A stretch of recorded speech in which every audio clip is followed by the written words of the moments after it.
আসসালামু আলাইকুম সবাইকে, ওয়েলকাম টু মাই চ্যানেল। তো আজকে আমি আপনাদের সাথে একটি সহজ রেসিপি শেয়ার করব, ডিম দিয়ে ধুন্দুল ভাজি। এর জন্য আমি ধুন্দুলগুলো গোল করে কেটে নিয়েছি, পেঁয়াজ, কাঁচামরিচ আর রসুন কুচি করে নিয়েছি।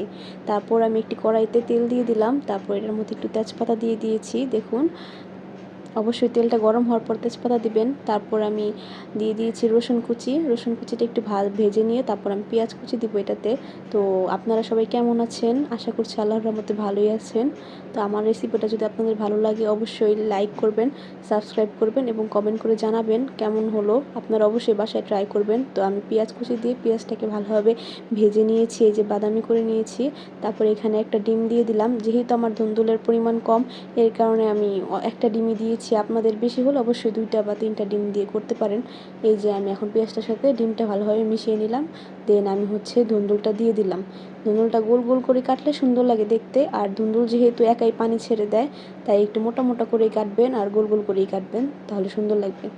তারপর আমি ভালোভাবে নেড়ে নিলাম। এখন আমি একটু পরিমাণ মতো লবণ দিয়ে দিব। এই যে আমি লবণ দিয়ে দিলাম, আপনাদের পরিমাণ মতো অবশ্যই লবণ দিবেন। তারপর আমি একটু হলুদ গুঁড়ো দিলাম, হালকা হলুদ গুঁড়ো দিবেন। তারপর হালকা একটু ধনিয়া গুঁড়ো দিবেন, তাহলে খুবই মজা লাগবে ভাজিটা খেতে। এই যে আমি আবারও ভালোভাবে নেড়ে নিচ্ছি।